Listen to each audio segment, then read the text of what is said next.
¿Qué te parece, Sosimo, si entramos en materia y hablamos ya de esta Escuela Normal Rural de Tiripetío a 100 años de su creación, de estar trabajando en favor de la educación en, en el sector rural, en los lugares más apartados? Los egresados de estas escuelas normales rurales van a donde pues algunos profesores no quieren impartir clases, van a, pues no solamente a ser maestros, van a acompañar a las comunidades en distintos procesos. Y pues, ¿qué te parece si nos platicas un poco de este trabajo que pues les estamos adelantando a través de este medio, pero que podrán leer en algunas horas a través de nuestro portal de Contralínea?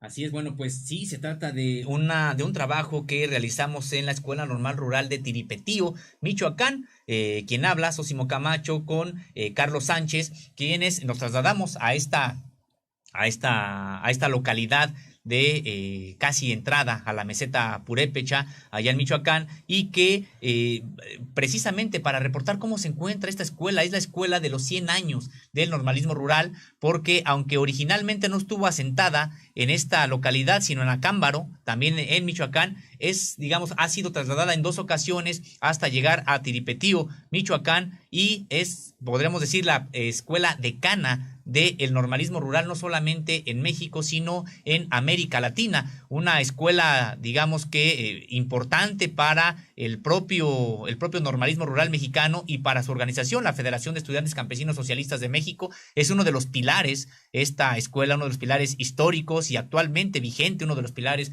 vigentes del normalismo rural, esta escuela de Tiripetío, que llega, sí, a los 100 años, pero llega después de haber sido, pues, vilipendiada de manera muy intensa, muy fuerte por todo el periodo neoliberal. Podríamos decir que estuvieron en riesgo de que desapareciera durante este periodo de intensa actividad en contra suya desde el punto de vista económico, pero también desde el punto de vista judicial, desde el punto de vista policiaco. La normal fue ocupada, tendríamos que señalarlo, en el sexenio de Silvano Aureoles, y en esta parte que coincidió también con el de Enrique Peña Nieto, pues fue ocupada por fuerzas policíacas y militares, y estaban prácticamente, nos platicaban los alumnos, pensando que ahora sí era el final de la normal, pero no contaban, o más bien no creían lo que empezaron a ver: una suerte de llegada, de bajada de los cerros de cientos de comunidades de la meseta purépecha, que obligó a los policías y a los militares, que también se encontraban ya prácticamente dentro de la escuela, a salir y dejar digamos que en paz a la normal rural. Una información que muchas veces no sale en los medios de comunicación, solamente se habla de que los estudiantes normalistas se movilizan y generan caos y generan tomas de casetas, pero el respaldo que tienen de las comunidades indígenas, en este caso purépechas, que lograron durante el sexenio pasado pues mantener viva a la normal, pero que hoy, Erika, si me lo permites comentarlo, siguen padeciendo los estragos de ese sexenio, sobre todo de la acción de Silvano Aureoles, gobernante de Michoacán, que prácticamente ha huido porque sabe de los procesos que hay en contra suya. Recordarás ese banquito que fue a poner a Palacio Nacional para esperar a que lo atendiera el presidente, porque él ya sabía que estaba próximo a salir de su gobierno, y tiene muchas cuentas pendientes con la ciudadanía, que no nada más tienen que ver con asuntos económicos, de probables desvíos de recursos, sino también con una represión inusitada que generó en contra de estudiantes, en contra de campesinos y en contra de médicos. Así es, Sosimo Camacho, este gobernador que pues prácticamente dejó sin fondos al estado, un estado que actualmente vive en una condición difícil, todavía en situación de pues de que el campo michoacano está abandonado, está pues hay una actividad delictiva importante en esta zona del país, donde pues predominan los cárteles que han obligado a pues a los campesinos, a la gente que trabaja en el campo, a pues han sido prácticamente secuestrados. Y bueno, en cuestión de educación, un gobernador que llegamos a ver redadas en contra de los estudiantes de estas escuelas normales rurales, abriendo expedientes en contra de estos jóvenes que lo que pues hacen es resistir el embate, resistir este embate que tenía el gobernador Aureoles en contra de la Escuela Normal Rural, que, como ya lo mencionabas, pues creían que se iba a desaparecer ese sexenio, y que se mantiene en resistencia porque pues prácticamente acabaron con algunas de, pues sí, de los propósitos de esta Escuela Normal Rural, pero que se mantiene en pie.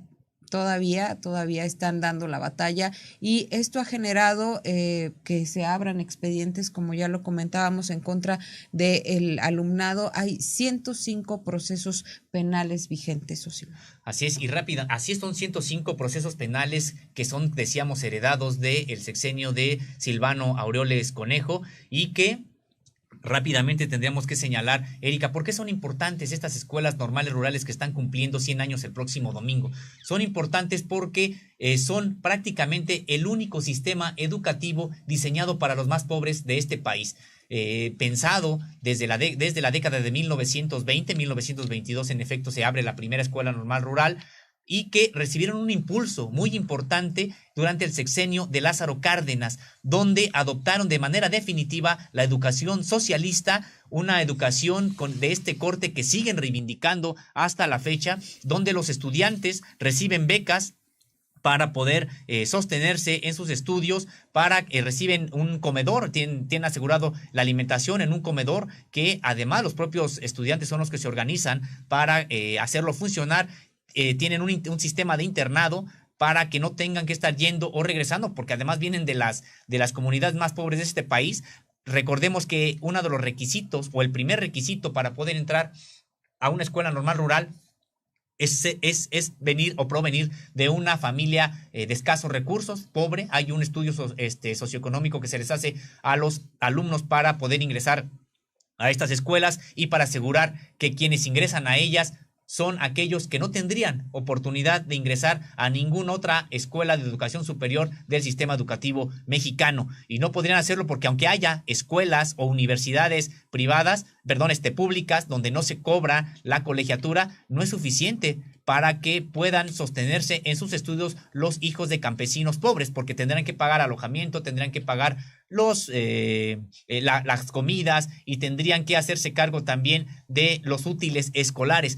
Lo que se busca con este modelo de las normales rurales es de que los alumnos se dediquen precisamente a estudiar y no tengan que trabajar o dejar los estudios por falta de recursos. Importante señalar también que cuentan con 5 ejes, producto de la visión socialista de la educación, una visión integral. El primero es el académico que es el que son los planes de estudio que tienen que cursar y que son aprobados por la Secretaría de Educación Pública del Estado y también la federal, y ese es el primer eje. El segundo eje es el deportivo, se forman también en educación física. El tercer eje es el de los módulos de producción, como recordaremos, hemos presentado aquí en estos espacios de Contralínea cómo cultivan milpas, huertas, y también módulos de producción bovina, caprina y cunícola, entre otros. Y está también el módulo que tiene que ver cultural, y vemos con sus grupos de danza, los vemos con sus grupos de música, en una diversidad cultural que ellos mismos reflejan de lo que es el país. Llevan música de sus propios estados, de los que son originarios. Y el último es el eje político, y podríamos decir que el eje político es el que ha sostenido todo lo demás. Si no hubiera este eje político que les permite adquirir esa conciencia de clase y esa conciencia de la importancia de defender este modelo educativo, pues ya hubieran sucumbido desde hace mucho tiempo. Este eje político es donde ellos estudian el marxismo-leninismo, donde ellos también estudian las biografías de luchadores sociales, y es lo que les ha parecido incómodo a muchos empresarios y a gobernantes. Y entrando en materia de lo que comentabas Erika, en efecto, esta escuela normal rural de Tiripetío, pues hoy es probablemente la más criminalizada, esta de los 100 años es la más criminalizada de las normales rurales vigentes que hay en el país, que son 17, y podemos decir que es la más criminalizada porque una parte importante, podremos decir que más de una quinta parte de la matrícula estudiantil tiene algún proceso judicial.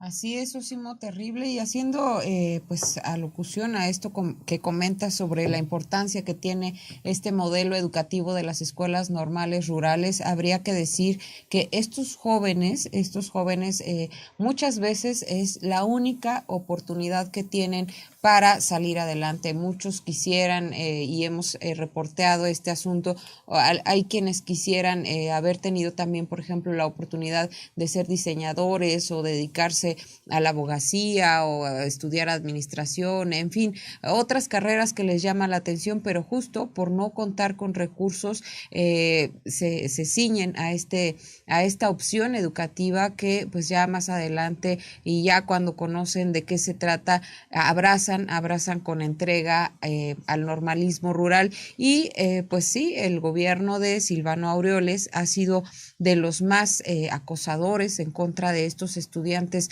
de la Escuela Normal Rural de Tiripetío. Traes el caso de Eber, que es uno de los 65 normalistas detenidos el 18 de noviembre de 2020, cuando realizaban un boteo en la casa de Zitácuaro, allá en Michoacán.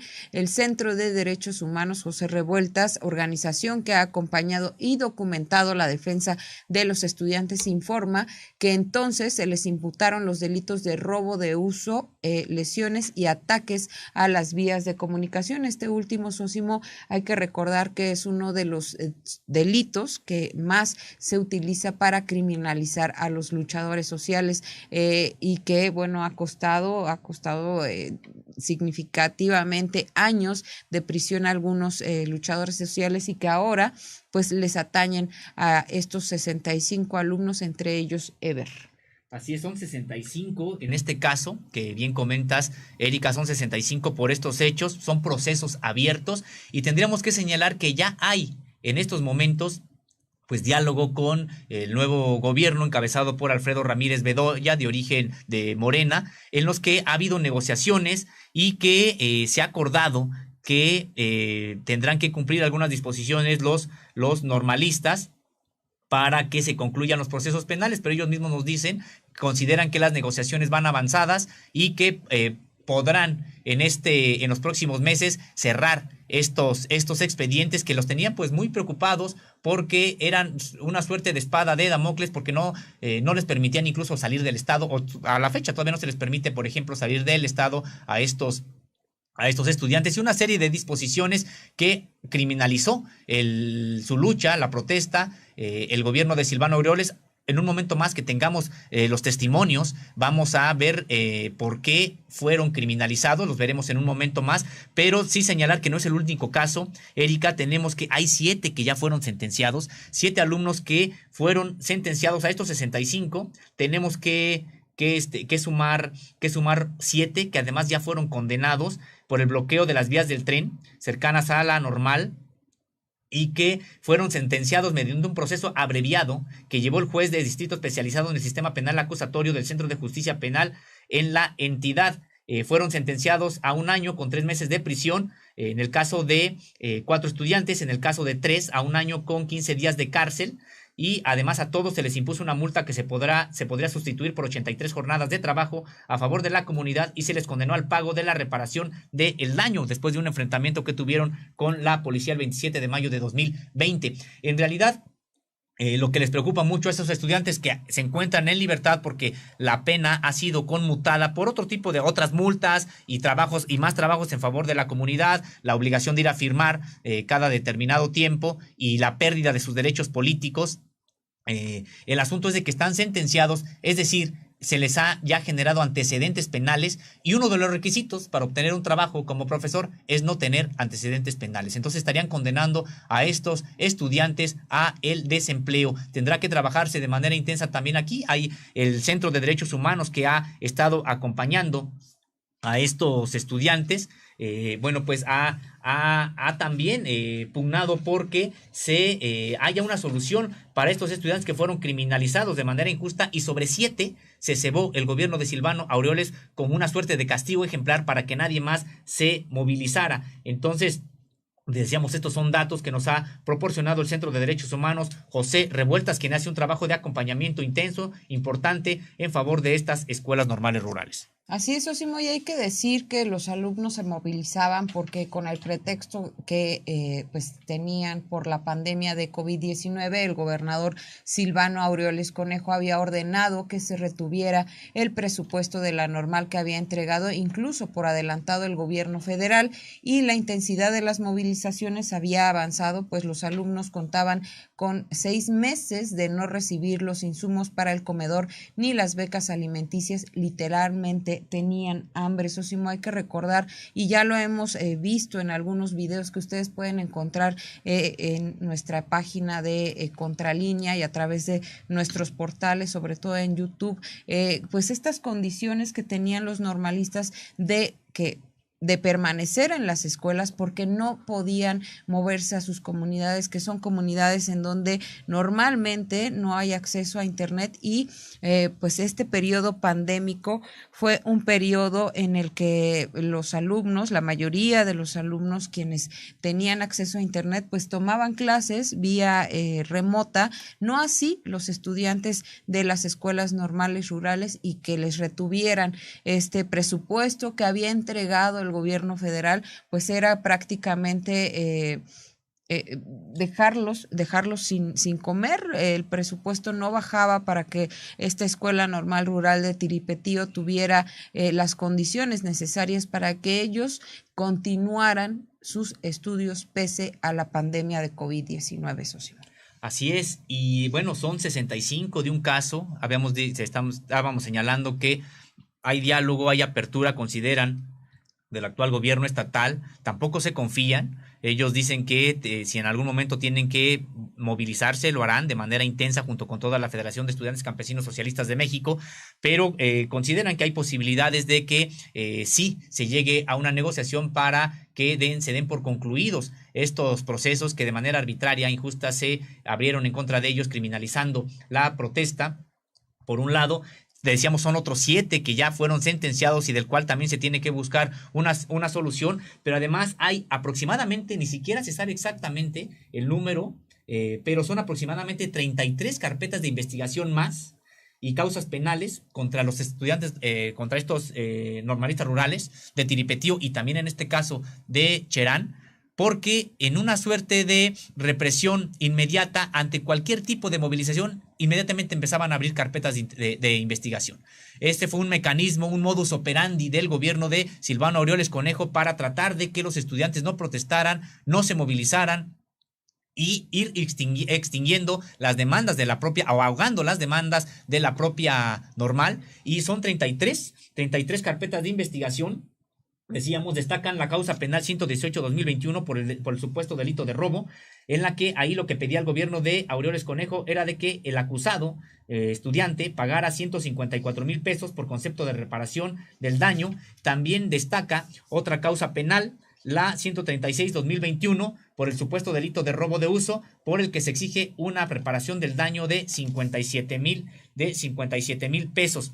Y podríamos decir que no solamente es el gobierno del estado el que inició esta persecución en contra de los estudiantes, lo hizo también de acuerdo con algunas de las empresas prominentes con muchos intereses ahí en el estado. Se trata de quienes son los que también acusan a los estudiantes junto con el gobierno o la administración de Silvano Aureoles. Se trata de servicio de mensajería, Aéreo Supply Cargo, Bachoco, Pepsi, la cadena comercial Oxxo y la red de autopistas de Occidente, SAPI DCB. Son parte de estos grupos empresariales que junto con el gobierno del estado generaron esta andanada en contra de los estudiantes. Se nota quién tiene o quién tenía el poder en esa administración, estos grupos empresariales que por supuesto están en contra de la movilización de los estudiantes normalistas de Tiripetío y que porque les incomoda, ¿no?, esta movilización, esta exigencia de sus derechos, de un presupuesto que no le corresponde al Estado, que la Federación ha bajado estos recursos para esta escuela normal rural, para que los alumnos estén en óptimas condiciones, estudiando, haciendo lo que tienen que hacer como jóvenes, desarrollándose para ejercer una profesión. No, son jóvenes que, hay que decirlo, no están involucrados en otras actividades que predominan en el Estado o que predominaban más intensamente en esta administración de Silvano Aureoles. No están vinculados a la delincuencia organizada, son jóvenes que lo único que hacían era exigir sus derechos, exigir este presupuesto que había ordenado el gobierno del presidente Andrés Manuel López Obrador se les entregara. Y bueno, tenemos este caso del estudiante Ever, quien habla sobre pues una situación que vivió dramática, una situación de tortura. Ever es integrante del comité estudiantil de esta Escuela Normal Rural Vasco de Quiroga en Tiripetío, Michoacán. Sosimo. Sí, en este primer corte Ever nos habla de los saldos, de lo que significó el sexenio de Silvano Aureoles para la Escuela Normal Rural Vasco de Quiroga de Tiripetío, Michoacán. Aclaramos que él, por las propias disposiciones que tiene la Federación de Estudiantes Campesinos Socialistas de México, no puede mostrar su rostro. También, por supuesto, que Ever es un seudónimo y que, pero vamos a escuchar este testimonio que recabamos ahí, in situ, en la Escuela Normal Rural de Tiripetío. Escuchemos. Este sexenio marcó a la normal como cualquier otro sexenio anterior, ¿verdad?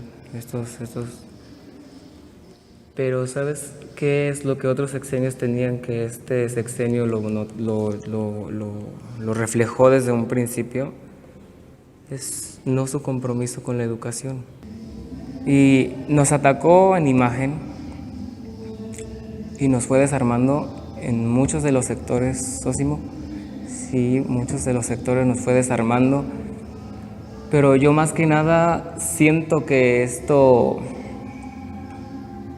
esta cacería de normales rurales, como yo le llamaría, ya es una tarea que viene encomendada a cada gobernante, porque como bien sabemos, pues las normales rurales no ocupamos un espacio en la mesa con ellos, ¿verdad? Porque no pensamos igual. Que nosotros entendemos esta parte que ellos no, y nosotros vivimos esto que ellos no.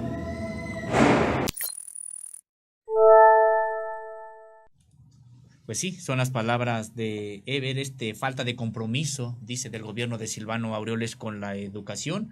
Hay una parte donde señala que prácticamente buscaba acabar con la normal. Erika, pues es parte de este testimonio que estaremos escuchando. Así es, y tenemos un segundo corte donde nos habla Ever de la retención de recursos federales por parte del gobierno de Aureoles. Vamos a ver qué es lo que nos dice al respecto este estudiante de la Escuela Normal Rural de Tiripetío. ¿Qué cantidades de recurso está llegando a la institución?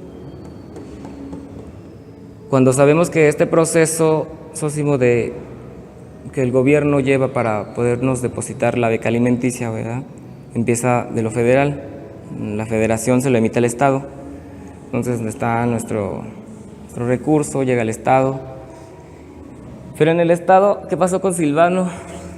Que se retuvo el dinero mucho tiempo, yo creo que lo estaba contando, a ver si podía contarlo todo, a ver si no se tardó tanto, ¿no? Se le olvidó que aquí teníamos que comer. Se le olvidó que aquí 560 bocas se tenían que comer. Tenían que alimentarse 560 bocas en la mañana, en la tarde y en la noche. Esta falta del recurso de la beca alimenticia, Sosimo, nosotros ya estábamos en nuestra fase radical, es decir, tenemos 5 fases, ¿no? Y la primera ya te la dije, difusión, y bueno, terminamos, pero no estamos viendo este cambio. O sea, cuando emprendemos este movimiento, Sosimo, para que nos liberen el recurso del comedor, no se ve una respuesta. O sea, se ve el constante acercamiento, el constante de querer tener el contacto con las dependencias necesarias o con quien se tuviera que tener el contacto para poder solucionar esta necesidad que aparte ya había sido depositada por la Federación y que el Estado retenía. Pero ¿por qué este afán de hacer esto, no? Y bueno, te estábamos hablando ahí, ya eran 6 meses, Sosimo. 6 meses en los que no recibimos un peso de las 3 comidas. 6 meses en las que Tiripetío se tuvo que mantener de pie como pudo. Esto pasó en el 2019 y te digo, esta demanda de la beca alimenticia es una demanda que nosotros tenemos de cajón. Sí. Porque nos llega el recurso, por ejemplo, que nosotros estábamos luchando por él en la pasada y apenas nos está llegando. Y ahora el nuevo que tiene que llegar, ¿cómo le hacemos nosotros para que llegue? Entonces el gobierno ahí nos ataca y nos dice que nosotros somos unos violentos. Bueno, pero es que... Y arremete. Pero es que... Pues ahí estamos viendo las palabras de Ever Sosimo Camacho, que nos dice, llegamos a esta última etapa. Me gustaría que nos comentaras, para el auditorio, pues estas etapas que tienen los estudiantes de las escuelas normales rurales, que empiezan con una movilización en donde difunden cuál es la problemática, es decir, van poco a poco hasta llegar a esta etapa de movilización, que ya es la última de las fases que ellos llevan a cabo, pidiendo, prácticamente rogando a las administraciones estatales que pues cumplan con su tarea de bajar los recursos para que los estudiantes continúen con su tarea, para que tengan acceso a la alimentación, para que tengan acceso a pues los recursos que van destinados a estos 5 ejes de las escuelas normales rurales. ¿Cómo son estas etapas? Bueno, en términos generales es algo que ellos también se reservan, de manera muy somera es lo que nos señalan. Son estudiantes muy bien organizados. Un poco más adelante hablaremos de la Federación de Estudiantes Campesinos Socialistas de México, esta organización decana del estudiantado mexicano, que no hacen movilizaciones espontáneas. No es de que, a ver, compañeros, nos movilizamos porque no nos está llegando el recurso, vamos y cerremos una carretera, o vayamos y tomemos una caseta. No, como bien lo comenta, su propia movilización consta de 5 fases. La primera es la difusión a la sociedad mediante volanteo, mediante mítines espontáneos que hacen en determinados lugares, donde ellos señalan, a ver, porque además tienen plena conciencia que dicen, el recurso ya lo liberó la Federación, ya se lo entregó al gobierno del Estado. Y en ese momento el gobierno de Silvano Aureoles en el Estado decidió retrasar la entrega de recursos a la normal. Y dicen ellos, pasamos 6 meses en los que no nos llegaba el recurso para el comedor. Decía, son 560 bocas que alimentar en la mañana, en la tarde y en la noche, y el gobierno federal ya dio los recursos.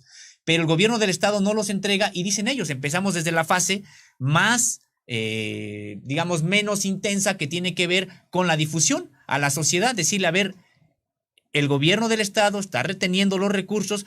Y aquí también entra algo importante, Erika, y que tiene que ver con el propio papel de los medios de comunicación, porque cuando la sociedad se entera realmente de que no les está llegando el recurso, de que de manera injusta e incluso ilegal el gobierno de Aureoles había detenido los recursos para estos estudiantes, pues nunca, porque los medios de comunicación en términos generales no difunden esta situación.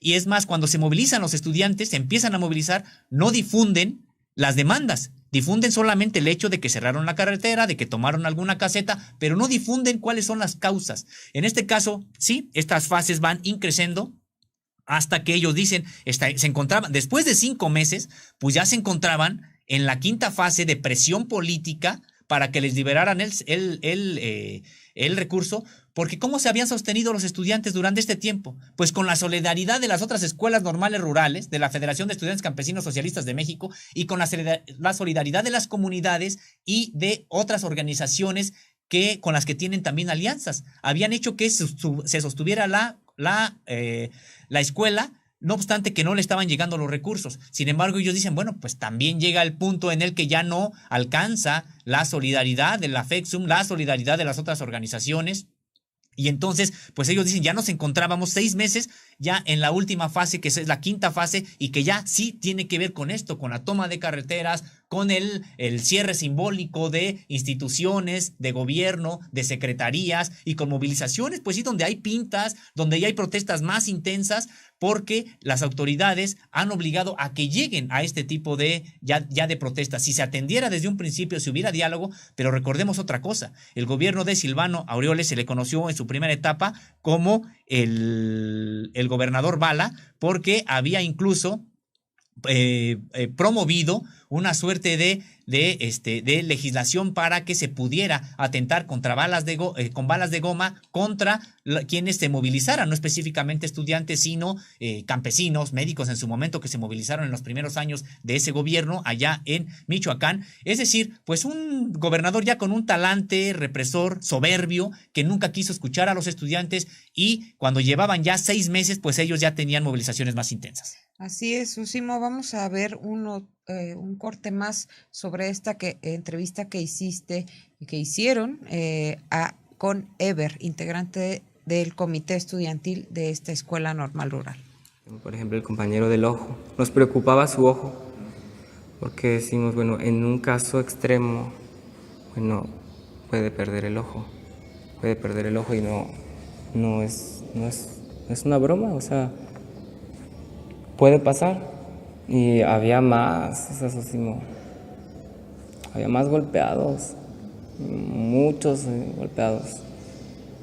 Del 66, que éramos 66 contándolo como en un porcentaje, en 100%, ¿qué te cuento? Que el 80% presentaban alguna lesión visual, es decir, que se podía ver, y que también de alguna forma había sangre, o sea, 80%, fíjate, 80% de nosotros.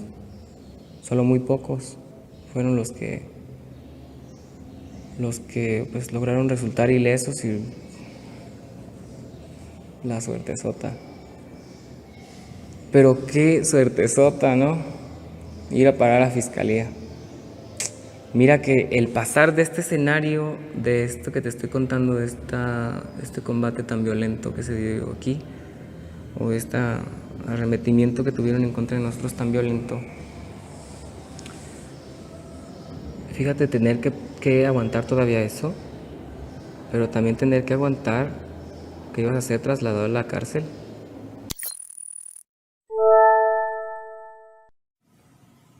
Pues sí, es parte de lo que nos señala que cómo fueron detenidos estos estudiantes, que además no recibieron la atención médica necesaria cuando habían sido, decíamos, habían sido objeto de una represión importante por la policía estatal, y que tendríamos que recordar también, Erika, que en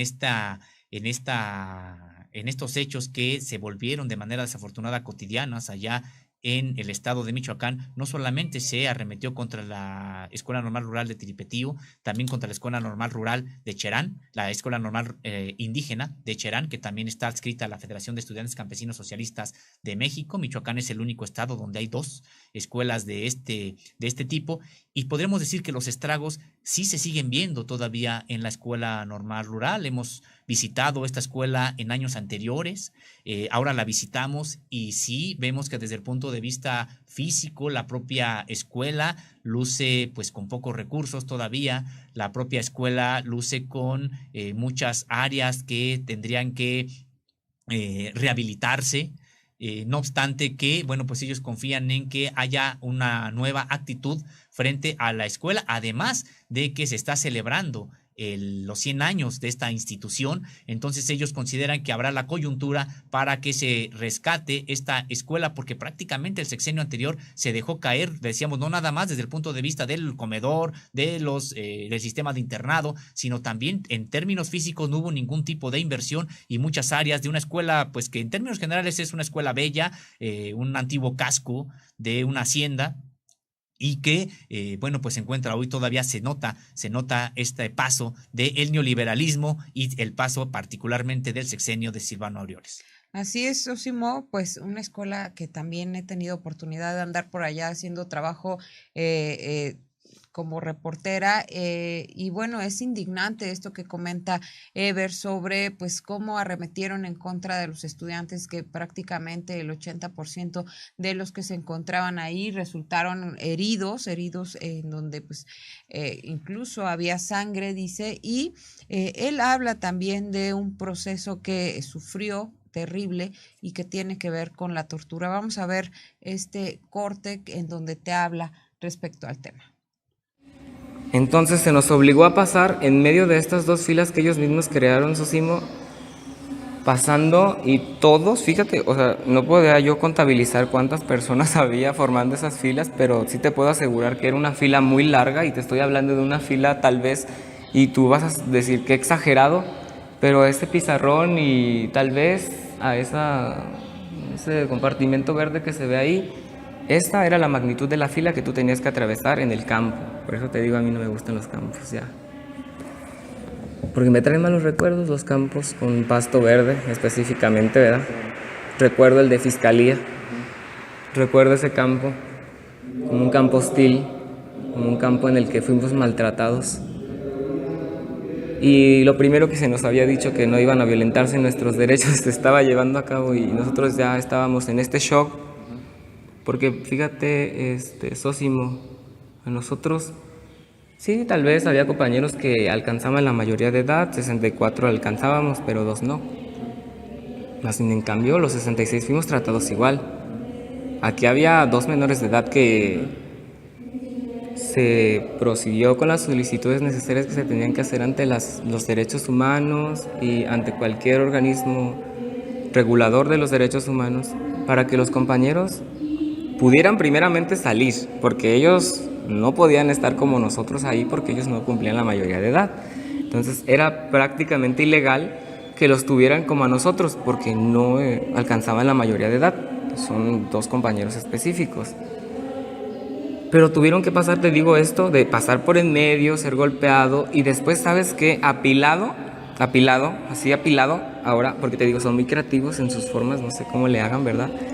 Deberían de ser más creativos en otras cosas, sino en torturas.